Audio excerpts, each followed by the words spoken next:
We will begin. So good afternoon, good morning, hello, where everybody is. It is a pleasure to have everybody join the Carbon Solutions monthly webinar. My name is Richard Middleton and I am the CEO of Carbon Solutions. Before we introduce today's speakers, we will go over a couple of instructions for how the webinar is going to be working. So the house rules, like many other webinars, are going to be, for example, the webinar is recorded. We will place it on YouTube, on our YouTube channel after this, so you will be able to go and rewatch or share this webinar. We don't have cameras or microphones or the chat enabled, but we do have the Q&A enabled. Put your questions into Q&A. And our team will handle those questions at the conclusion of Jonathan's webinar. You will hear Jonathan talk about a white paper that will be released to accompany this webinar, and that will be true for future webinars. He will share the link for that, and we will share it on our webpage and LinkedIn after we are done. So with that, it's my pleasure to introduce our Director of Energy Systems Analysis, Dr. Jonathan Ogland-Hand. He is also our lead for carbon dioxide removal and direct air capture, but today he's going to be talking about our Scott Pro tool. So over to you, Jonathan. Thank you, Richard, for the introduction, and thank you everyone for attending today's webinar. This is we're going to be overviewing the white paper that Richard just mentioned, and if you're interested, the link to the paper's on our website here, and it's titled "How to Net Zero America: Nationwide Cost and Capacity Estimates for Geologic CO2 Storage." So first off, really high level, what is geologic CO2 storage and why is it important for reaching net zero? So according to the energy transition studies that have come out that suggest pathways that may get us to net zero, in a net zero carbon economy, there's a lot of different technologies that may exist that capture CO2. And so this is anything from, factories that produce commodities like cement that our society relies upon, all the way to carbon dioxide removal technologies like direct air capture that capture CO2 from the air. And there's a lot of different technologies out there that are being developed and studied, but one commonality across them is that the CO2 that's captured needs to be injected deep underground in saline aquifers for permanent storage. And these aquifers are called saline aquifers because they're naturally full of really salty water. And if we look at the energy transition studies that have come out, there's potentially a tremendous amount of CO2 that needs to be stored from all these different processes collectively. And that's what this infographic here conveys. So in this circle here in gray is the 2022 operating capacity for CO2 storage in the US.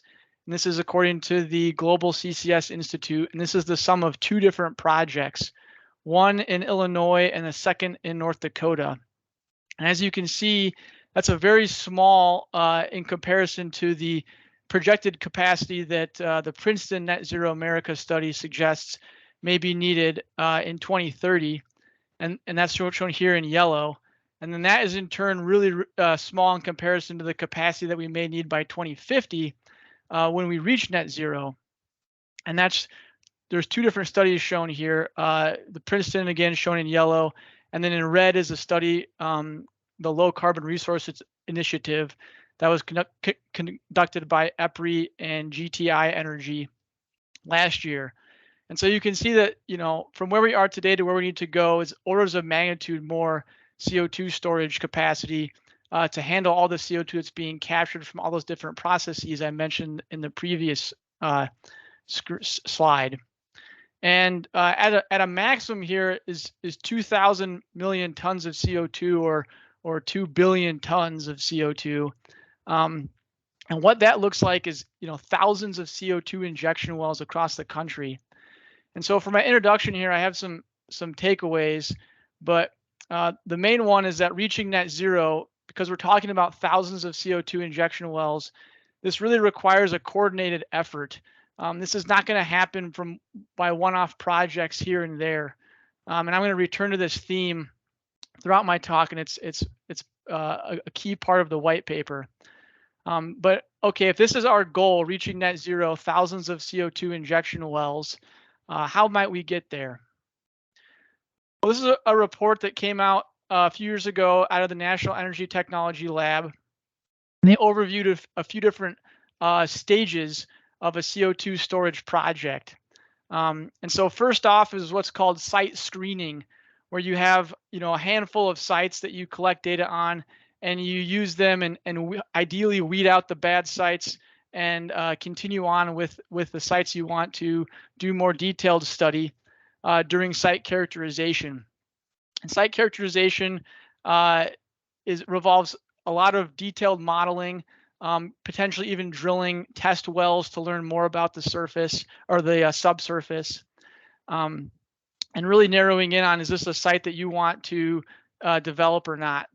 And if that turns out that yes, you do want to develop that site, the next stage is permitting and construction, where you'd actually would build the CO2 storage site. And then once it's built, you can operate it and inject all the CO2 that you've designed the site to handle. And then after all that CO2 has been injected, the last stage is post-injection site closure, where you close the site and then you monitor the CO2 in the subsurface, potentially for decades. And across all 5 of these stages, I'm going to focus a lot here on site screening, because it's really important. And so why is site screening so important? It's because knowing where to store CO2 is a challenging problem. And so for one, the characteristics of the subsurface, like these rocks that we want to inject CO2 into, they change geospatially, and they're also uncertain because they're in the subsurface. So this is a map from the USGS that outlines all these different basins of saline aquifers that we may want to target for storing CO2. And the geology of these rocks varies from location to location and from basin to basin. And so what that means is that the cost of storing CO2 and the capacity also changes geospatially.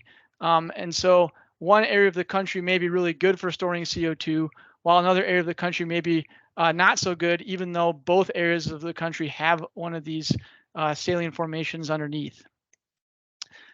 Second, moving on these other project stages, site characterization, permitting, construction, operating, these are all very expensive endeavors.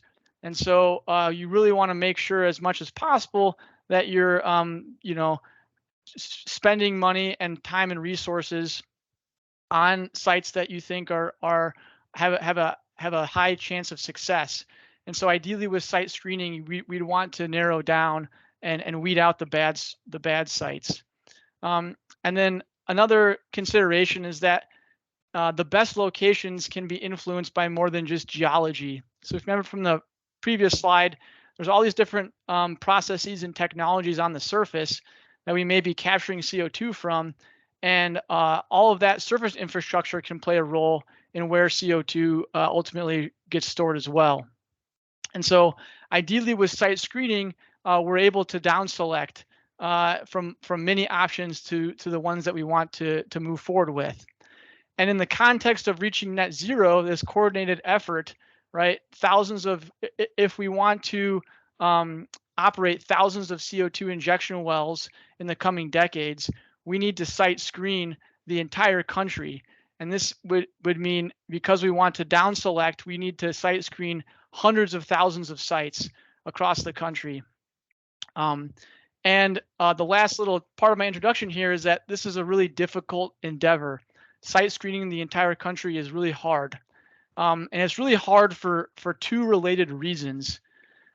The first is that reservoir simulation is really time intensive. So what you see here is a video of reservoir simulation results. This is a cross section of a reservoir where CO2 is being injected right here, and it's flowing away from the injection well. And reservoir simulation is the tool that is a tool that we can use to get results like this and study how CO2 may flow through the subsurface at any given CO2 injection site. But it takes a lot of expertise to set up and use these reservoir simulators, and individual simulations also require a lot of time. So, one simulation on its own may take several hours. And if we're thinking about site screening across the entire country, again, hundreds of thousands of sites, several hours per site is just way too long of time to be practical. And so we need to have a different method outside of reservoir simulation. But the challenge is that as you make simplifying assumptions, that may negate the value of your screening estimate, which would really defeat the whole purpose. And then second challenge to nationwide site screening is that you need a nationwide database of geologic properties. So remember that the properties of each of these rocks varies geospatially across the country. And so regardless of if you had a tool that was fast enough to screen hundreds of thousands of sites, you also need data to apply to that tool to know the rocks in this location are such, and this location they're different, and that's why the costs and capacities are different. And this is just a little aside here to a paper that we published last year related to this. And one of the conclusions of this study was that such a nationwide database didn't exist. And so because of these two challenges, there really has never been any nationwide cost and capacity estimates for CO2 storage until now. And that's because Carbon Solutions, we've developed the sequestration of CO2 tool, or SCOT for short. And so what is SCOT? So SCOT is a coupled software and database.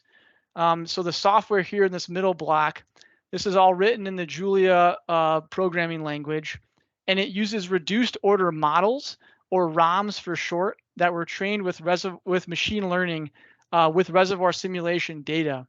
And so using these ROMs, we're able to get CO2 injection estimates rates, CO2 storage capacities, and per ton costs to a similar level of accuracy as reservoir simulation, but it only takes a fractions of a second to run. So we're able to do hundreds of thousands of sites in less than a minute.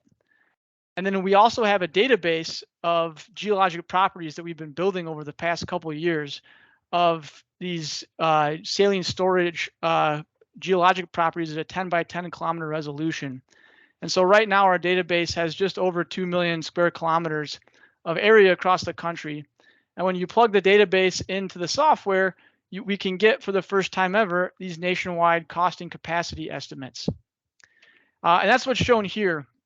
So this is a primary result from our white paper are these two maps. On the left, you see the capacity of CO2 storage in these saline formations across the country. And on the right is the per ton cost of storing that CO2 in these different locations. And there's a lot of different takeaways that we could talk through related to these two maps. But for the purposes of this presentation, at a high level, I just want to focus in on the fact that the CO2 storage resource is not evenly distributed across the country. And so the example that we highlight in the white paper is looking at Appalachia compared to the Gulf Coast.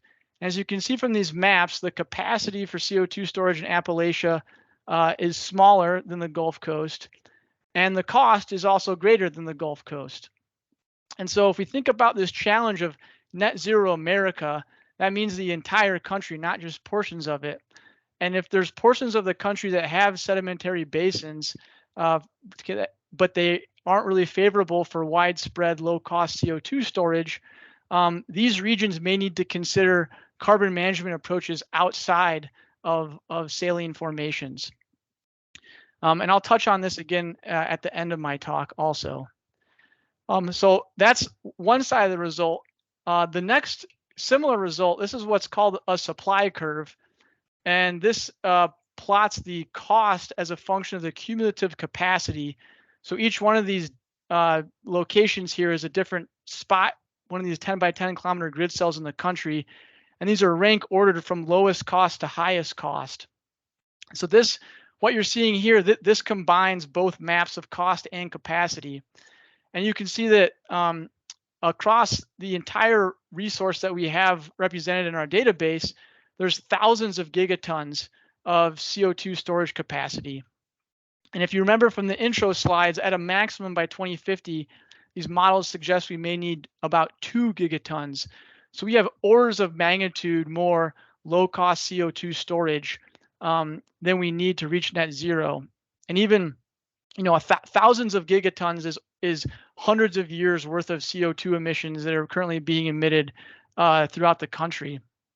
And so on the one side, while the maps tell us that the CO2 storage resource is not uniformly distributed across the country, the capacity estimates tell us that if we have sufficient coordination and sufficient geospatial planning, we will be able to hit net zero, and the lack of CO2 storage will not be the reason that we don't get there.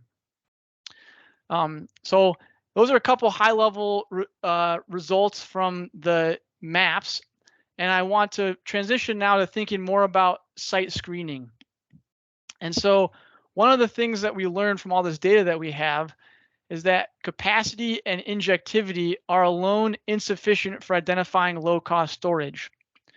And so what you see here is this is the per ton cost as a function of capacity. And each one of these points here is a different 10 by 10 kilometer grid cell in our database. And just for ease of presentation, the points colored in orange just show that the cost is below $7 per ton. And so as you can see out here, really high capacity sites generally, result in low cost. But it's not true that low capacity results in high cost. There are some low capacity sites that are less than $7 per ton. And so if you're using this capacity metric as a way to down select sites, you may be overlooking low cost sites down here that have lower capacities. And similarly with injectivity, so injectivity is the maximum rate at which you can inject CO2 in any given location. And you can see here the cost is plotted as a function of that. Again, each one of these data points is a 10 by 10 kilometer grid cell, and the low cost ones are highlighted in orange. And as you can see, low injectivity generally results in higher cost, but high injectivity, does not necessarily result in low cost. And so again, thinking back to this down selection process, if you're using injectivity as a down selection criteria, it's possible that you could get a high injectivity site and think that you're in good shape moving forward, but that actually may be a higher cost site than you originally would have expected. And then in a similar kind of vein, looking at the actual geologic properties across the country, we found that there's like no single variable can be used as a proxy for cost. So what you see here is the distributions of these geologic parameters across the country, and the entire country is shown in blue, and then the low cost locations are shown in orange. And so this is depth, this is the distribution of net thicknesses, permeability, porosity, and temperature gradient. And so all of 5 of these parameters collectively define what a rock is in a certain location versus a different location.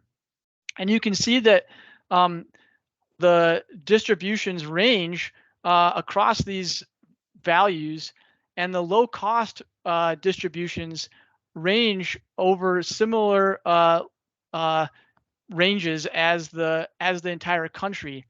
And so, it would be awesome if we could say, oh, look, as soon as you're at 150 net thickness, you're going to be low cost, because that would really simplify site screening. We could just look for that criteria and know that we were looking like in good shape for down selecting sites for more development. But our results are saying that it's actually more complicated than that. That the cost of CO2 storage is a complex process, or estimating it's a complex process that's a factor of all these parameters at the same time. So to conclude here, so again, Net zero, this means thousands of CO2 injection wells across the country. And because that's just the orders of magnitude more deploying that is going to be orders of magnitude more infrastructure than we currently have today. And so that's why it's going to require a coordinated effort. And a first step to that would be nationwide site screening, but it's really difficult to do that, which is why it hasn't been done before. And so we've been developing this tool called 𝘚𝘊𝘖 for this purpose. And this is a coupled software and a database, and it currently represents reservoirs across 2 million square kilometers of the country.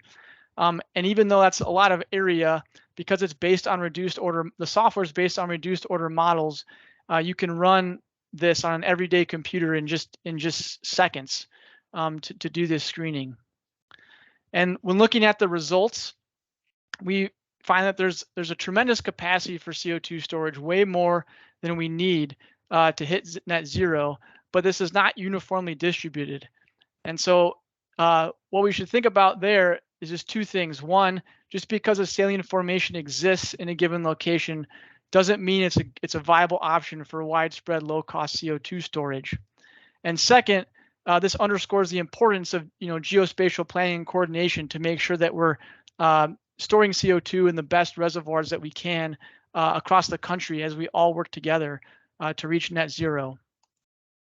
And then last, thinking about site screening as part of this process for down selecting sites for further study and ultimately deployment, is that injectivity, capacity, and individual reservoir properties like thickness, they aren't always robust proxies for low cost storage. And this really demonstrates the importance of a tool like 𝘚𝘊𝘖 that can rapidly estimate cost. And so my last slide here is just focusing on the implications of these findings for reaching net zero, which is how we ended our white paper. And so the first implication is that future work should focus on what we're calling hard to sequester locations. So there's a lot of emphasis in decarbonization research on hard to decarbonize sectors of the economy, and focusing on those exclusively. And just like that, we think we should also be focusing on hard to sequester locations, potentially like Appalachia. And so this is a result from a previous study that we did looking at what CO2 capture and storage may look like across the country for electric power plants. And the link to the study is here. And you can, if you want to hear Richard present on it, it's also one of our early webinars on our YouTube channel. But in here, the red dots are power plants and the blue dots are CO2 storage locations, and then the green lines are pipelines. And this is done using our SimCCS tool. And you can see that this model doesn't deploy any CO2 storage in Appalachia, and instead chooses to build these large pipelines to store that CO2 in Illinois and Indiana. And so this is, transportation of CO2 via pipeline is just one carbon management approach for these hard to sequester locations, but there are others. And based on these results, we feel that these hard to sequester locations should be focused on exclusively. And then second, thinking about this down selection process, our results clearly show that we should be considering costs as soon as possible. Thinking back to this site screening, site characterization, all the way to operating a site, currently, usually people consider metrics like capacity and injectivity as part of site screening and initial site characterization efforts.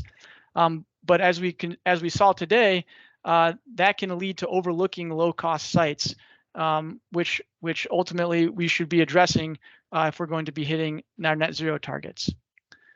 So with that, I want to thank you all for attending again.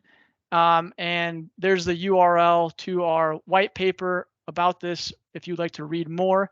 And I'm very happy to answer any questions that anybody may have.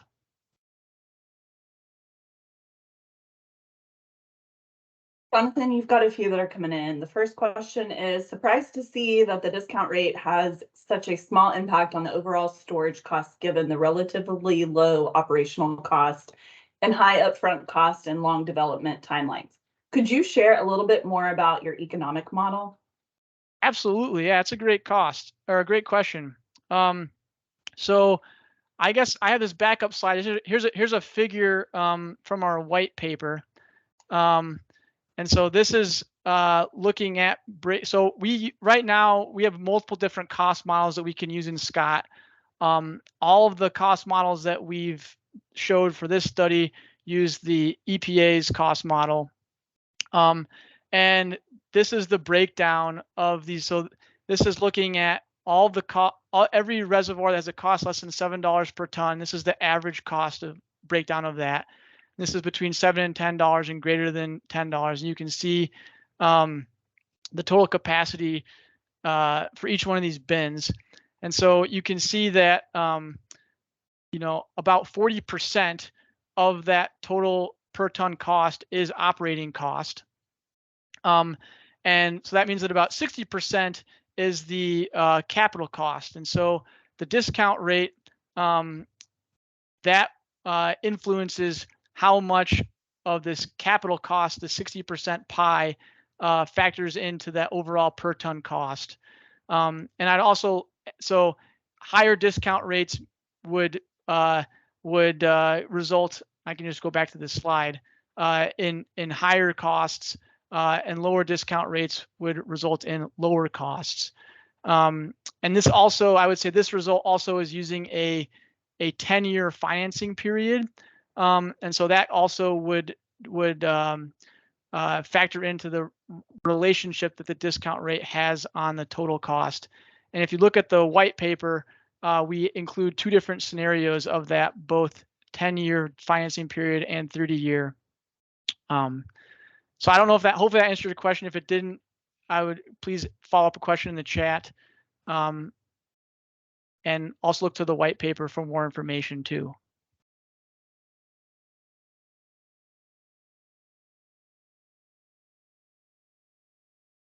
Oh, you're muted, Tara. Oh, sorry.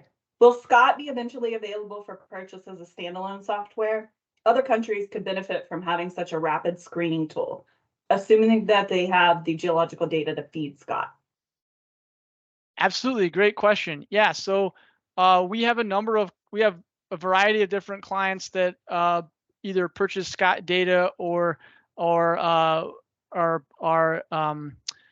having us use the SCOT tool to screen their potential sites.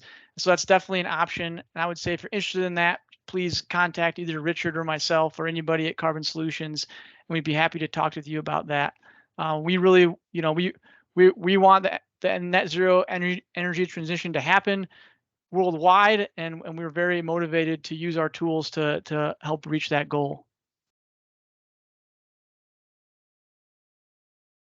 Another question came in for you, Jonathan.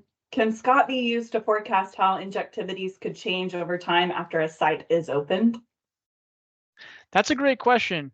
I think the answer to that question is yes. We don't have that capability as of yet, but we can make reduced order models of you know of that. So I guess I would say, you know, so basically I understand your question as you inject more CO2 into the site, the pressure may build up. That may reduce your injectivity over time. And so we can absolutely, we could do that eventually for SCOT. It's not, we can't do that at this present moment. Jonathan, could SCOT be used for basalt sequestration as well? That's a great question. So we are looking into this. The approach could definitely be used. From some initial conversations I've had with more subsurface people on our team, we would need to work on improving the geochemistry representation in the tool, which we are working towards doing. And again, just similar to the previous comment, it's not something that's available today, but it is something that we're working towards in the future. Can you please tell if your software has the capability to predict how CO2 will interact with the various geological formations and assess the likelihood of fracturing within these formations? Yeah, that's a really good question. So how we're approaching that at Carbon Solutions is that, you know, we can understand using Scott the plume radius for CO2 and also the pressure radius. And so using that information, if we have a very site-specific project, we can use Scott and look at potentially different locations where faults may be to see how far that pressure radius may extend. That's not a substitute though. Like Scott is not a substitute for this or for anything else for the really rigorous, detailed site level work. It's just to help in the down selection process to get there.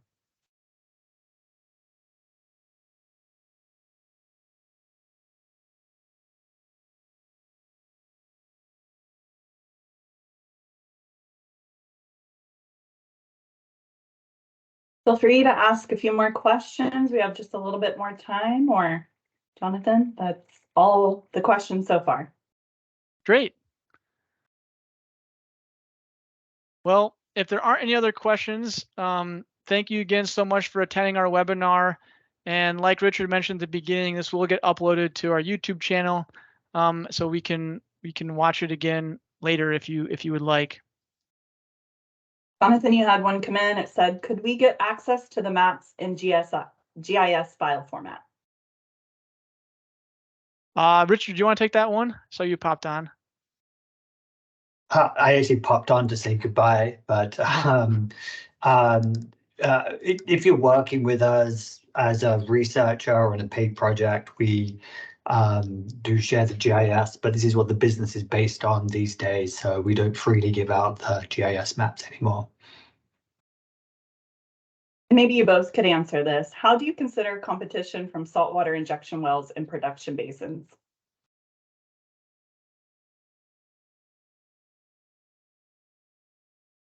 So competition is in salt waters being injected in these locations, and that might mean that those locations are not available for CO2 storage. I would consider that as a factor as part of the site screening process, like anything else that we would consider. We have a whole for example, we have a team of social scientists that consider environmental and energy justice factors. I've got an energy system modeling background and sometimes we've had a past study where we've looked at, transmission. Is it better to build a transmission line or a CO2 pipeline type of thing? And I would say that this is just would be a very similar consideration of like, if this area is not available because it's being used for saltwater injection, that would be factored in a very similar approach, I would assume.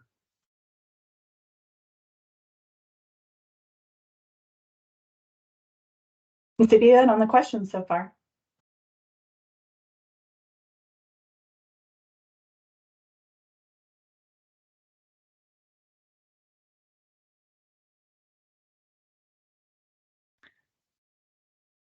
Great. Well, if that's all that we have, yeah, again, thanks for attending, everybody. Feel free, if you have any more questions, happy to email me at any time. I'm happy to talk more with anybody. So thank you.